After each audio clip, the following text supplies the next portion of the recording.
You know, particularly during these times, I get asked lots of questions about how we know what is true and how we decide who to trust. As someone who has devoted his entire life to notions of lifelong learning, to notions of critical thinking, to notions of finding the truth. I care very deeply about the question of how do we know what is true? How do we know who to trust? I say, follow the preponderance of evidence as offered by true experts. I am not a medical expert. It would be laughable of me, and I'd argue a sign of profound unthoughtfulness to believe that I could do my own research and find the truth or even the best answer on whether or not I should get a COVID shot or any other medical question. I have picked my doctor. I did an appropriate amount of vetting to try to find the best fit doctor for me. He is the expert. Now, I will question his opinions. I will question his counsel. And if it doesn't pass the smell test, I will seek out a second opinion. I am not a climate change scientist. It would be laughable of me, and I'd argue a profound sign of ignorance, for me to think that I could do my own research and come to a sound conclusion on climate science. I will consider trustworthy reports of what climate scientists say. Now, I point to climate science because I use it as an example because I assure you, I resisted the notion that human activity was to blame for changes in our in our climate. I resisted that notion far longer than I reasonably should have. Trust the experts. Now, you can find any wacko who has expertise who will say something is true. So, not just follow the experts, follow a preponderance of the evidence as offered by qualified experts. There are issues in my field where people will bring me one single isolated study and say, see, you were wrong. And at the same time, I'm looking at massive meta studies, meta analyses, studies of the studies that apply rigorous statistical procedures to multiple studies to consider validity and reasonableness and credibility through time and through context. And people want me to consider one isolated study over that. So follow the experts, people who have earned expertise. Trust a preponderance of the expertise. Now, similarly, with this notion of following the preponderance, I say professional organizations like the American Medical Association, the American Psychological Association, These organizations and dozens of others do not just make up their position statements. It's a good place to go for summaries of a position in following the science and credible expertise. Look to credible organizations. Now, as I hear myself speak that above paragraph, I certainly thought of places where I would raise exception to my own advice. I mean, certainly there are organizations that have stated religious agendas, stated political agendas. There is reason to assume that they are putting forth their position. But professional organizations are great places to go to consider what true experts have found through rigorous empiricism and to find a preponderance of the evidence. I say diversify your sources of information. In the last 3 days, I've had two conservatives tell me that they get their news, quote, exclusively, end quote, from Fox.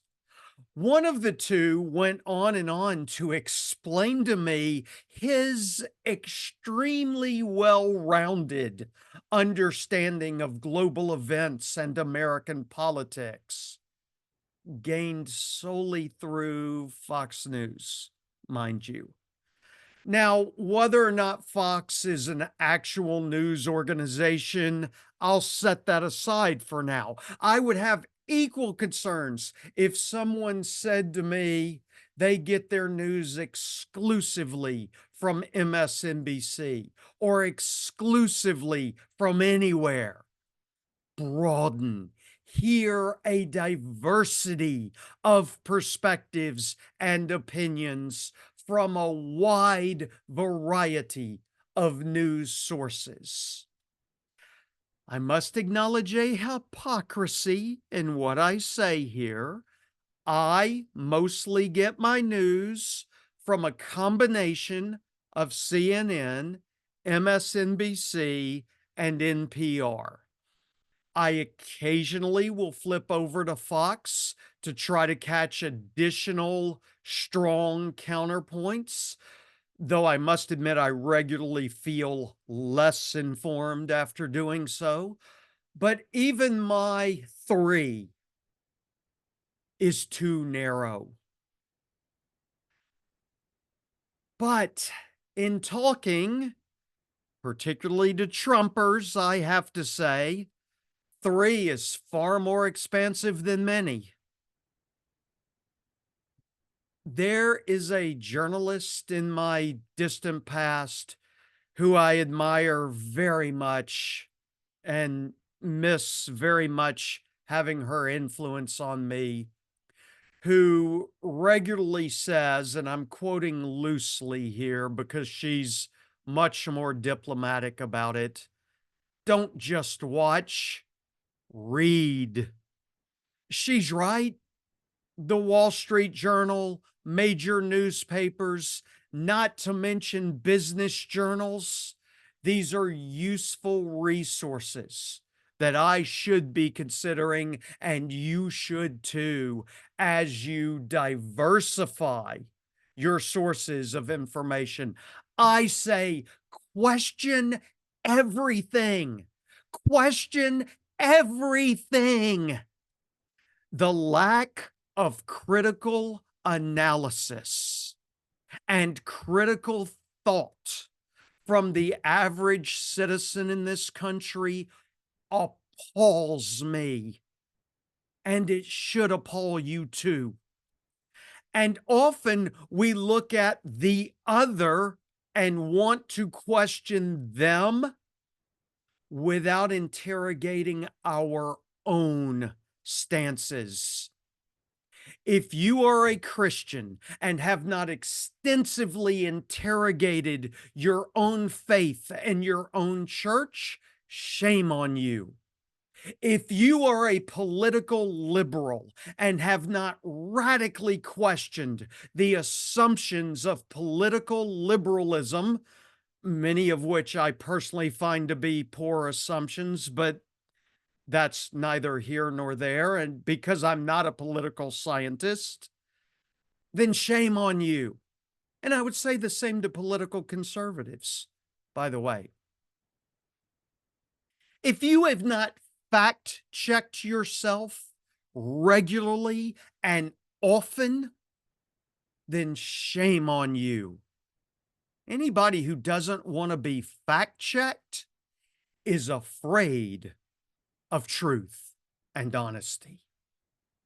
And do not even get me started on my view of what I call the five P's: parents, police, politicians, professors, and preachers who assert their formal authority without harnessing, often, not always, without harnessing the deepest of self critical analysis and fact checking of their own assertions.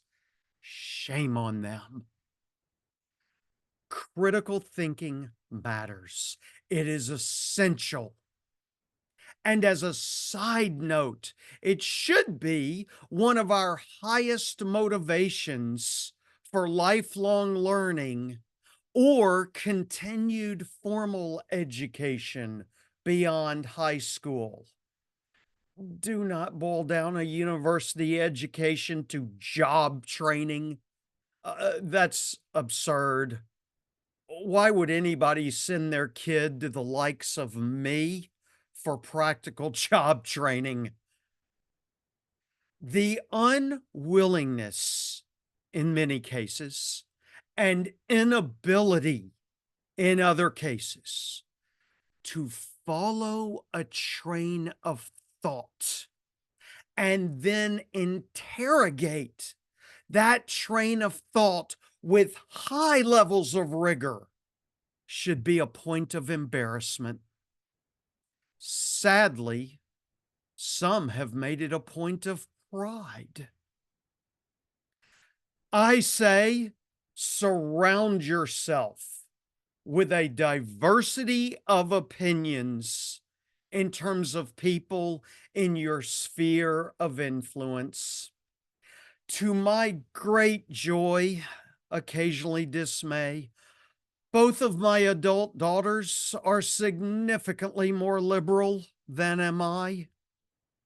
I seek out their opinions on a wide variety of things. And if anyone from the older generation thinks that you have nothing to learn from the younger generation, then shame on your arrogance and inappropriate assertion of formal authority.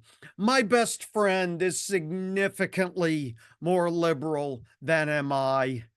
He's also significantly smarter than am I, and he comes from a different religion than I do. I regularly seek out his opinion on things. I assure you that many of my colleagues at the university and many of my friends on Facebook have significantly different politically and sometimes spiritually and personally views from mine. I seek out all reasonable and well supported opinions from those in my sphere. I have a work colleague who recently has retired.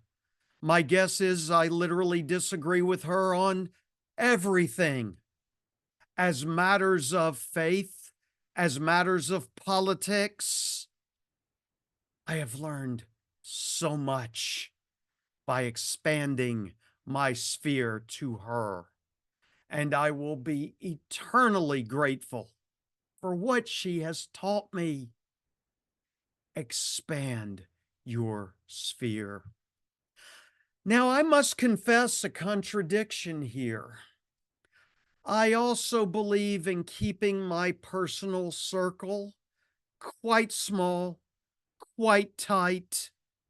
It's a common recommendation in the literature about creative achievement to keep your personal circle small. There's a contradiction here. If your personal circle is too small, are you hearing a diversity of opinions in your sphere? So, is it broad enough to where you hear contradictions? My personal sphere is quite small. I assure you, there are no yes men in it. There's nobody in my personal sphere who will agree with me on much of anything, and there shouldn't be in yours either. I say, recognize that changing your mind is not a sign of weakness, it's a sign of thought and consideration. If you had told me a decade ago that I'd be voting for a Democrat for president in 2024, I would have told you you had lost your ever loving mind. If you had told me a decade ago that I'd have the stance on some key issues like abortion that I now have, I would have told you you were crazy.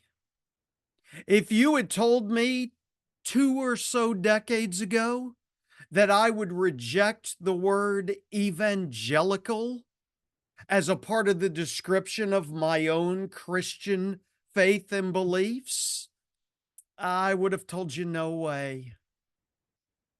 New evidence brings new perspectives. Be open to new evidence. Relatedly, a pastor who I admire and love very much once said to me, "Do not over intellectualize God." It's poor advice indeed, in my view. We were given, Paul tells us in Timothy, a spirit that includes a strong mind. It seems only to follow that we use that mind to communicate with God. Certainly, we cannot read the words of Paul without recognizing over intellectualization. Critical thinking matters even in our faith. And this digression gets me to my next point. I say, recognize that you do not have the mind of God. Let me say it louder for you evangelicals in the back. You do not have the mind of God.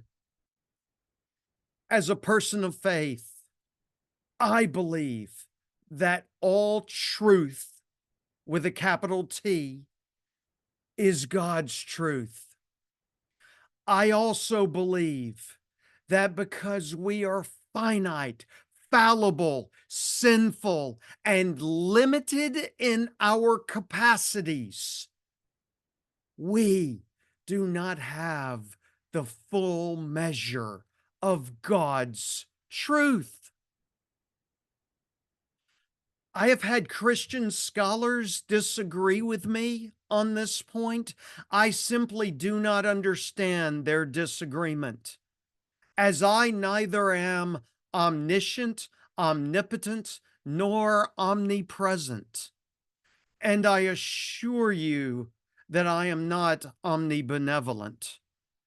Are, are you? We see through a glass darkly. We were not there when he laid the foundations of the earth. Recognize your own limitations and never pretend that there are not counter views worthy of your prayerful and thoughtful consideration. Recognize that you do not have the mind of God. Prayer? Oh, I recommend it. God is good. God is good all of the time, and He will direct our path and thoughts if we honestly, and that's the hard part, with the spirit of a sinner, and that's the hard part, submit through prayer. As my favorite historian regularly reminds me, lex orandi, lex credendi, lex vivendi. I take it somewhat out of context, much to his chagrin, and argue that too many of us pray for reinforcement of our current beliefs instead of praying to find the appropriate belief that will most edify our role in this earthly human experience. We can do better to vet ideas and interrogate those ideas to their logical conclusion. And doing so is the only pathway to finding an answer to your question of how do we decide who to trust? How do we decide what is true? One of you through Messenger also asked how we can have conversations with others with whom we disagree. My answer, if it is a conversation with someone who is entrenched in blind dogma, you cannot. I'm guilty of regularly trying, but you cannot.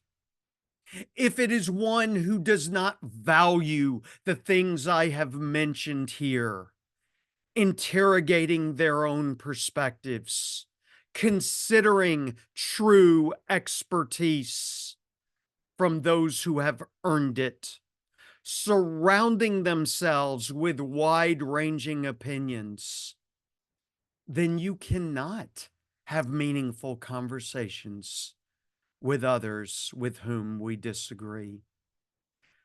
I hope everyone will check out the Learning Vibes podcast. Thank you to those of you, pardon me, who have befriended me on Facebook, and to all 9 of you who have reached out to me in the last 24 hours, with or without insult, who have asked questions such as these. I'm appreciative. Peace, love, and I wish you strong thinking.